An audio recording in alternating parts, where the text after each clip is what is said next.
Welcome back to Left Unattended. This podcast exists to normalize the real stories of neurodivergence in the workplace.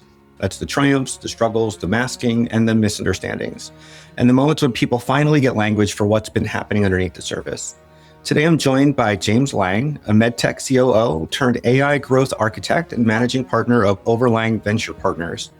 James helped scale a MedTech company to more than 20 million in revenue while building a global team of over 60 people. Woohoo! Later, after being diagnosed with ADHD and autism in his 30s, he began to understand his professional journey through a completely different lens and what he calls his brain OS. Today, we're talking about what it means to build, lead, scale, adapt, and succeed before you fully understand how your brain works.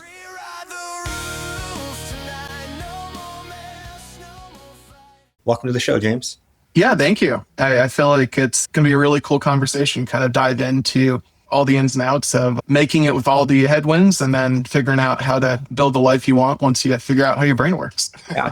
Is there anything you want to add to that bio? I always think that there's the credentialed version of who we are on paper, which I always hate to hear. It feels weird. And then the person that we are. Is there anything you want to add to that? At the end of the day, I like to kind of bring a perspective of someone who started off the classic college dropout, did the traditional startup thing. And of course, that startup blew up and not in the ways you hope, but that's kind of how it goes, right? And going into the freelance space and then agency work, and then that agency was purchased by the MedTech company that I joined, and then moving up from content writing to director of customer experience and then chief operating officer. So it was a weird journey in the sense that it was really truly learning and earning and building out the kinds of relationships that allow you to grow with the team. And then leaving and spending some time focusing on myself, learning about not only some mental health things I didn't fully understand and have been able to work on, but also some physical health limitations and being able to build Overlang with some of my best friends and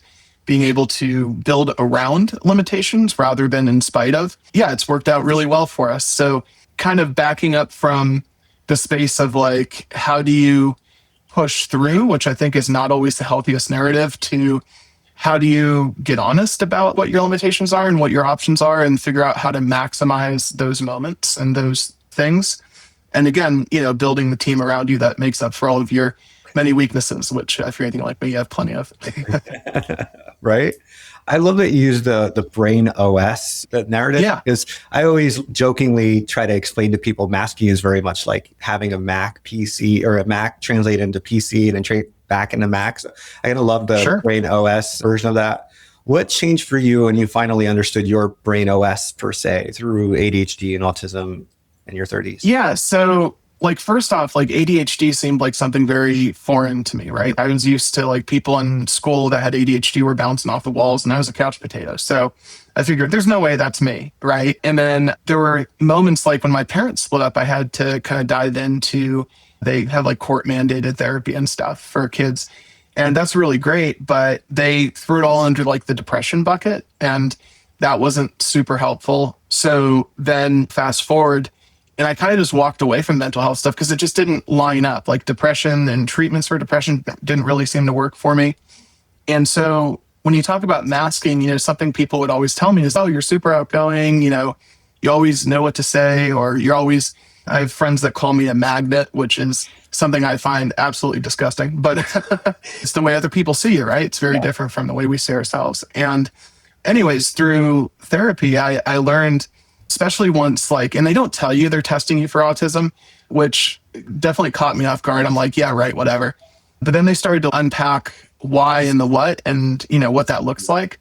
And I realized that so much of my persona in terms of being outgoing and figuring out what to say in social situations, it was a result of compensating, right? You're constantly thinking about, okay, the jokes I used to make that were kind of out of left field that didn't land and didn't make sense, that doesn't work. So what does work? And so then almost creating a project out of it of how do we kind of measure what works and what doesn't? And then all of a sudden, all these programs that you're running on top of programs, kind of to your metaphor, you start to just think that those are just normal. And of course, we've only been in one brain, right? So, you have no idea what normal is or what things are. Yeah, exactly. You just rock and roll with what you got and you make the best of it. Anyways, so it was really eye-opening when they're this is what autism is on the spectrum. And we don't think that you're here on the spectrum, but we think you're here. And we notice these behavior patterns and these thought patterns and these speaking patterns.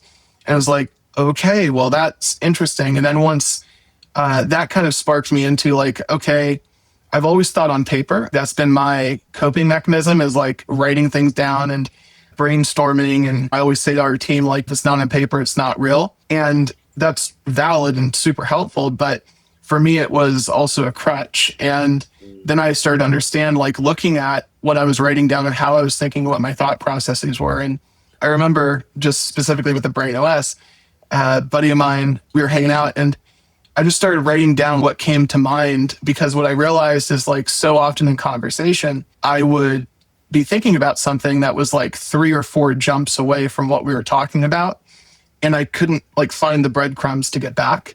And so when I started writing down in the moment in conversation, kind of what I was thinking and where I was going, and being able to offload those thoughts and those insights that are still valuable, like they still are going to be able to be things you want to revisit in the future because they have a different perspective or a different angle on something. When I started doing that, I realized, okay, so if I can capture in real time the things going through my brain and offload and still be present and have a visual breadcrumbs, list to get back to, not only could I have better conversations, but I started to understand like what my normal was and why I struggled to sometimes feel comfortable in small talk and areas where like you really don't have an objective.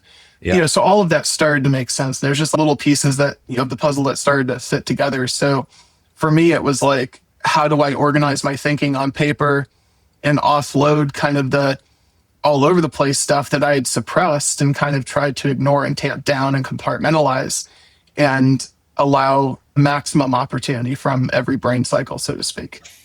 I really like that. I think the Brain OS, it gives people like an analogy to work with, or like, yeah, because I hear often is we didn't get the operational manual of our life, right? Until we got diagnosis. So he said, right. Like I got my ADHD diagnosed in my mid-20s. And then I was like, okay, yeah, this makes life make more sense. And then, right. So, okay, but it doesn't really complete the puzzle. And then I got the autism and I tried to fight it. And like, no, right. It's wrong, right? Like, it's not possible. But then it really did. Like, I always jokingly said, I got life's other half of the manual. Right? So it helps us see that there's a system like running through all the trial and error for the years that we've been living. So, yeah, out of curiosity, when you got diagnosed with autism, did you get a boat? Because Greta Thunberg got a boat, and I just think that we should, I think get something out of this, right? I didn't either. I think we got gypped. I should get 2 boats then, because I got diagnosed in my late 30s, and then when I came out to my father, that like, hey, I got this diagnosis. He was like, oh, you got that when you were 3, and we just thought the doctor.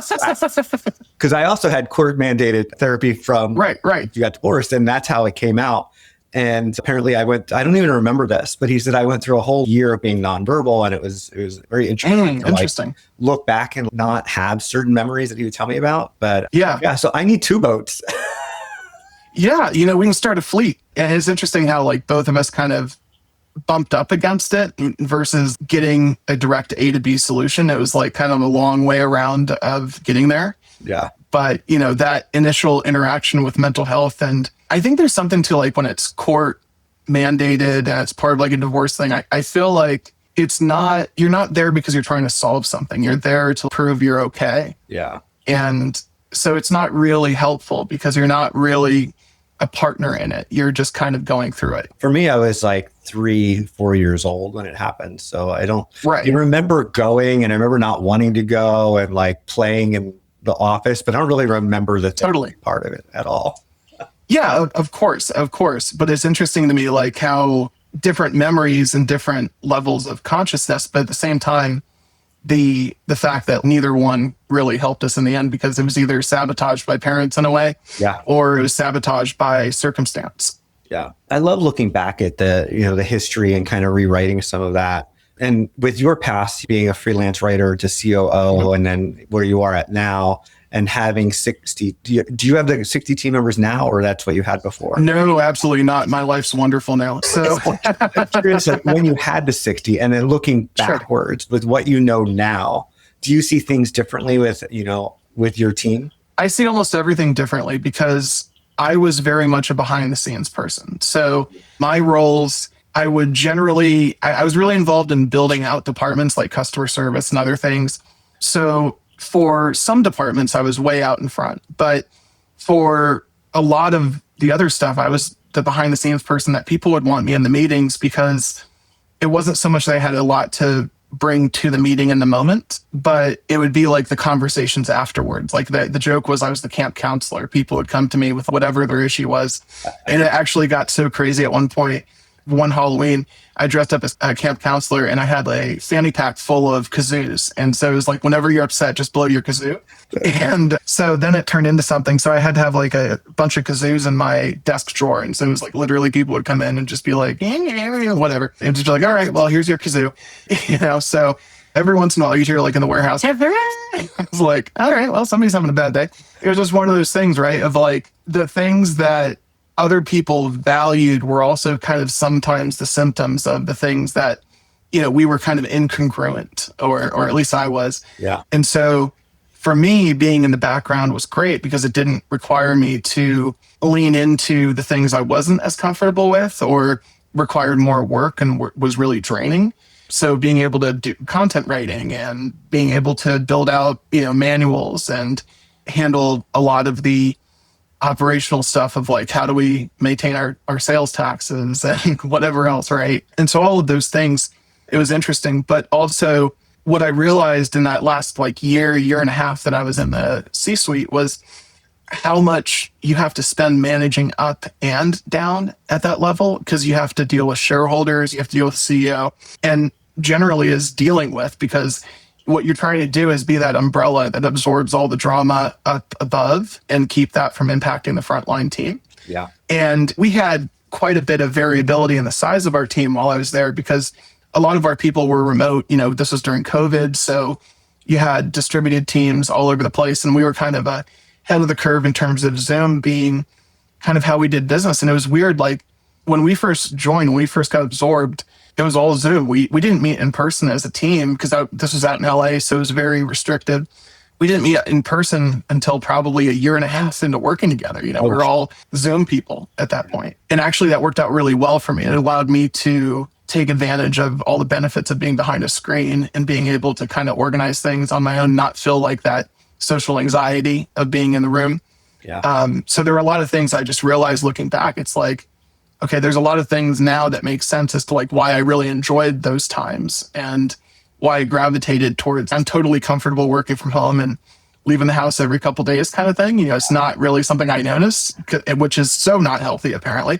But, but at the end of the day, it's like, is what it is, right? You just kind of roll with it and embrace the good and the bad. My industry's been in the veterinary space for a long time, and I like to keep my toes in practice. And so I like to say I play veterinary technician or assistant. Sure. Like 1 to 2 times a month is generally what I do. And so there was a month ago or so, I did like 3 back-to-back full 10-hour days. And I was like, I remember why I don't do this now.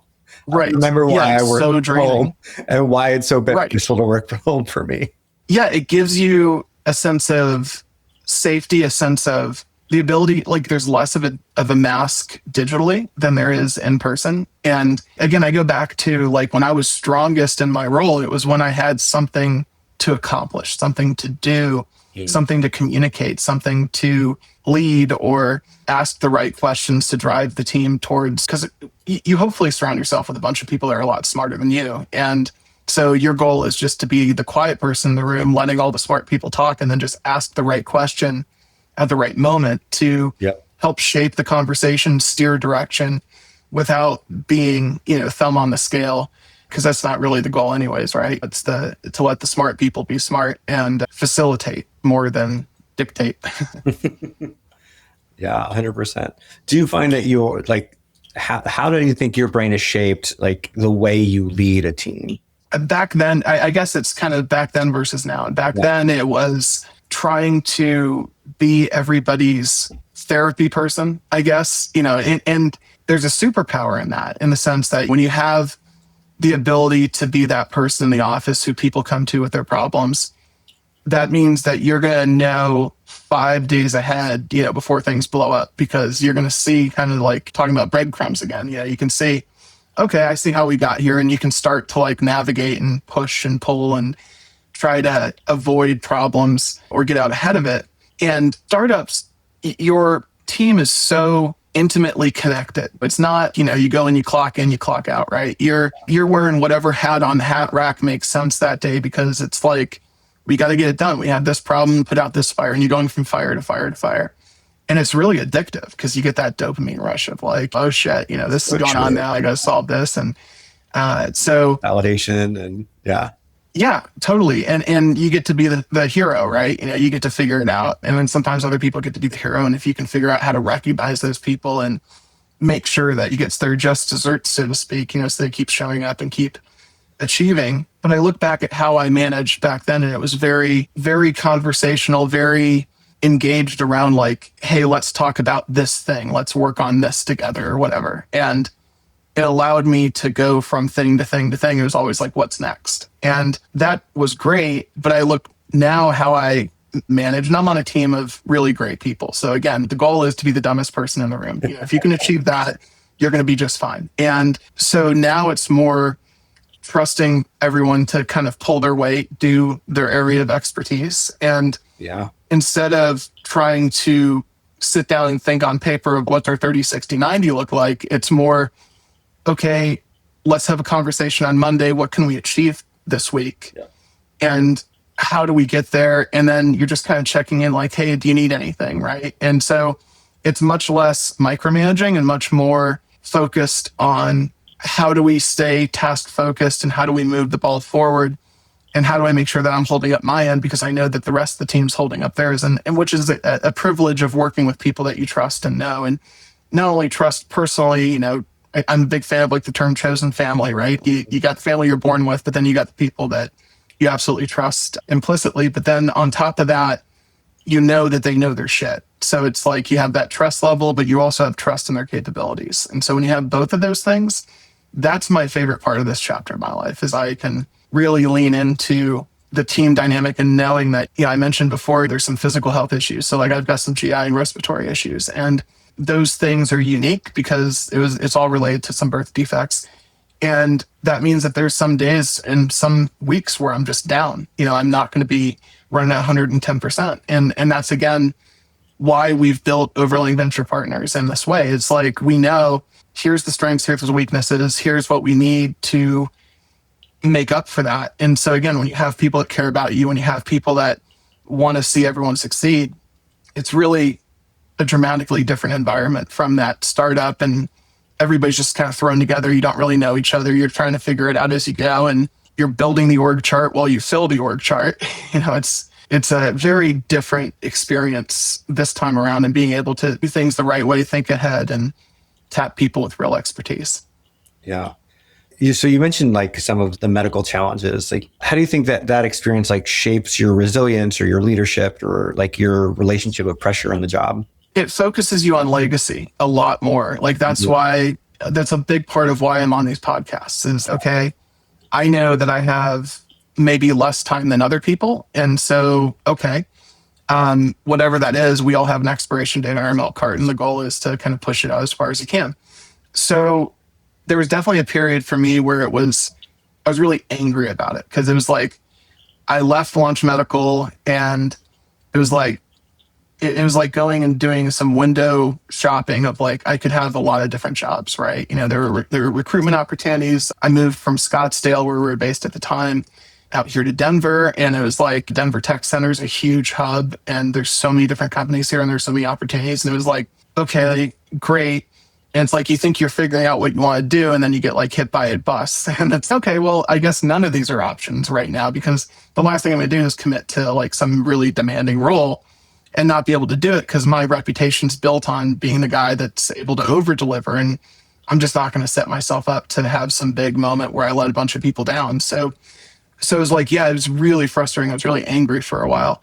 But part of the thing that especially like on palliative care, what they do is they have you get involved in counseling again, which already dovetailed with what I was working on anyways. Like I was kind of already doing that, but it's a shift. And then it's like, there's like this whole side of like end of life counseling and stuff, which is interesting and sometimes a little bit too defeatist for my liking. But but there's value in it. And you don't even know, like, sometimes why you're having this emotional reaction. Sometimes it's something, all the way over on the other side of the brain, so to speak. And it's, oh, okay, so that's the thing that causing part of that, or it's a combination of things. Anyways, point being, you work through all that stuff. And again, you come out knowing, okay, chosen family, right? Like, the people who are there for you, not because you had a title or you were a big shot or whatever, but because they really do genuinely care about you. And when you build a team around that, and then you structure it knowing, hey, because it's really awkward in one sense of like having to have the conversation of like, how do we build a resilient team that's, if I'm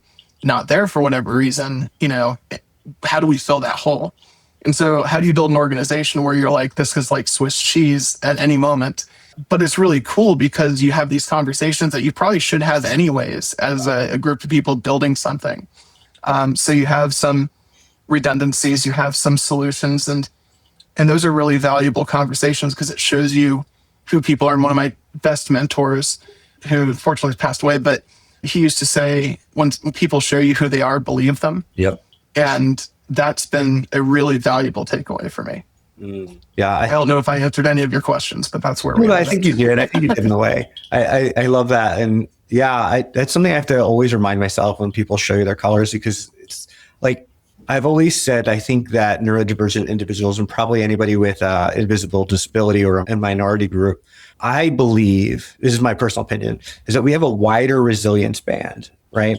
That doesn't mean it can't snap, but I think we've gone through more adversities. And so I think that our ability to handle adversity is wider than the average, than the non-neurodivergent person, let's say. I think so. I think the other side of that coin that's interesting, sorry to cut you off, but it is empathy. And in one sense, you'd think that we'd be more empathetic, but sometimes I'm less empathetic because it's, I'm sorry that you stubbed your toe, but like, we're rocking and rolling with all this. It's like, you can do better, hang in there. So it's one of those things that I find myself having to modulate and say, okay, well, to these people, that's a huge deal. Where to me, I can kind of compare it to a broader landscape and not see it as big of a deal. And so you just have to make room to understand that, like, everyone's going through their own shit. Everybody's got stuff that, you can't see. Yeah. No, it's exactly where I was going to go. Because on one hand, it's like, I'm more empathetic. I'm more understanding to people feeling misunderstood. But on the other hand, I'm like, I have gone through more than you have ever gone in your life. And get over the stub toe, right? Like, I don't have patience for it. So it is true. Yeah. Well, and I think all of it's character building. And I go back to, I used to, this is going to sound bad, but I'll say it anyways. I used to feel really bad for people that work at Walmart. Like, those people who are like 50, 60 years old and they're pushing a shopping cart. I used to think, man, that's a really tough existence because you don't have great income. You don't have great benefits. Your quality of life isn't great. And you're working long hours just to make it. And you're really not making it. You're just seeing how close you can get your end to meet the other end. Never quite meets up. But I find myself, the more I've experienced life, the more I've experienced group dynamics and adversity in terms of like the startup world, you really start to realize there's a reason certain people, water finds its level. And when you talk to some people, not everyone, but a large percentage of the people who you feel bad for, because you're like, man, I'm so glad that, I'm not in that situation. Like, that's not my life situation. When you talk to those people, I think 80% of the time you end up having a conversation where you realize within about 5 or 10 minutes that, okay, the way they look at the world, the sense of victimhood, the sense of lack of control over outcomes, and a lot of that can be the result of being beaten down or whatever. And I totally respect that. But at the same time, it's like, I can point to people who have, just like neurodivergence might be a spectrum, so is, whatever definition of success you want to use, right? And you can look at people at different places on that spectrum and say, okay, I can see how these traits or these repetitive habits have held them back. And no matter how unique or capable they may be, they're not going to get past, you're not going to be able to outrun a tough mindset or a tough point of view or self-limiting beliefs. And so, again, that's an area where I look at, being able to be honest about these things, to be authentic about this stuff. You have to be able to beat yourself up a little bit and be like, I'm not perfect, never was. And it's also possible that there are blind spots that I have to work on. But I feel like a lot of the people I talk to who have similar backgrounds, if they've been able to achieve something in life, something meaningful, or been able to have some say in the direction of their life, it's because they were able to figure out, okay, I have to work on this. And, I'm going to have to take 2 or 3 steps back to go forward again. And that's something that is sometimes rare. Yeah, no, I can relate. I have some family that we grew up in very, very, very, very poor household. Sure. I've got a mom and I had visitation with, and anyway, it's a whole long story. But like some of my brothers who live with my mom, like they didn't know where their next meal was coming from, right? Right. And so then they come to adulthood, and none of us finished college. I went through lots of college and just never finished. And I think that there's this mindset of like, I can never get to anywhere because I never had. Right. And so I have been really successful in my career because I have worked really hard. I've had 3 jobs at one time. And I'm very glad that I've been in a position to help put my hand out and say, come over here, move here, see that the world is different. You can buy a car, you can buy a house, you can do these things. But it's like a version of learned helplessness in a way, because you've learned that, or you've been told that no one is going to help you, that you can't get out of this there, or you live in that ecosystem. Yeah, I had an amazing conversation once. It was this banker from JP Morgan. So we were both on a plane, and, as you do, sometimes you get stuck to somebody you really didn't want to be stuck next to, and you end up in a conversation. I have a rule. I always wear headphones on a plane because it's like, I just don't want to deal with that. So on this flight with this banker, and he's an investment banker. So what he does is he goes out, like when FedEx takes a loan, for example, the bank will actually install people inside the business to decide how that money is executed, deployed, and provide insight from broader industry. They've obviously been around the block, so they have some outside perspective. So it's like one of those things where it's like, hey, if you take our money, you also get our team.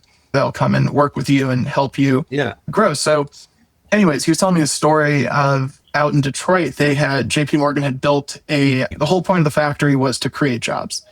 And so they create this factory, and the idea is, well, if we build this factory and we have all these people work here, we're going to give them a rung up the economic ladder. And these are people who are going to need checking accounts for the first time. They're going to need credit cards. They're going to want car loans, home loans, all those things. So if we can position ourselves as a nonprofit that employs these people, and then just happen to have this really cozy relationship with the bank and be able to get them into financial service products, that's a win-win for everybody. They get a leg up, we get more customers, blah, blah, blah. And so they put all this effort into building out this whole system of economic empowerment. And they could not get people to stay past like the 32 weeks or whatever it was that you had to stay to qualify for unemployment again, or to qualify for food stamps, or whatever it was. Yeah. There was some sort of program where you had to have a certain number of weeks of work, and you could set your clock by it. They would quit. And it was like, and there were good people in there that were trying, but it was not the majority. And so it destroyed the program. Like, it just didn't work. And JP Morgan pulled out because they're like, people aren't climbing up the economic ladder. They're just finding a detour to make their way back to that learned helplessness. And so it's like, not only the learned helplessness, I think that's a really powerful word, because it also means it can be unlearned, but also a scarcity mindset of, I have to hold on to this $1. Well, there's $5 over there. Yeah, but I have to hold on to this $1. So that's kind of an interesting dichotomy of like, how do you help society and at the same time not kill the golden goose that lays the golden egg, which is what Warren Buffett talks a lot about with the free market. But there's ways we can be better. I had somebody in my family disabled at a young age, like I want to say late 30s, probably mid-late 30s, disabled, and wound up getting this phenomenal job offer, more money than they ever made in their life, right? Yeah. And then they turned it down because I'll lose my disability benefits. And all I could think of is like, and this is looking back, right? This is many years ago. Sure. And all I could think of is you turned down like better benefits, better pay that probably would have set you up for actual retirement had you stayed. And I mean, who knows, it may have been the worst job they ever had, but also like if you have that mindset, we'll never get to the next place. So I don't know. Well, if you can't build the resume, like there are a lot of shitty freelance opportunities and jobs that I took just to, be able to say I've done that, right? And so and you have to be mindful of that, especially if you're in a startup world. You have to be worried about titles because you have to think about, what if this blows up? What if this doesn't work out? Well, what is my resume going to look like? And it's not as simple as, well, they're out of business. So yeah, I was a CEO. It doesn't quite work that way. You can't get away with that because they will, or at least we did. We were able to look into backgrounds and things and see histories. But yeah, it's interesting. I think it comes down to relationships. It comes down to delivering more than people expect normally. And if you can do that, it's almost like cheating, because most people are going to do the bare minimum, and most people are either going to assume that this is where they belong in the world and this is just where things are at, and that's great. Don't mind that at all, because it leaves room for me to overachieve.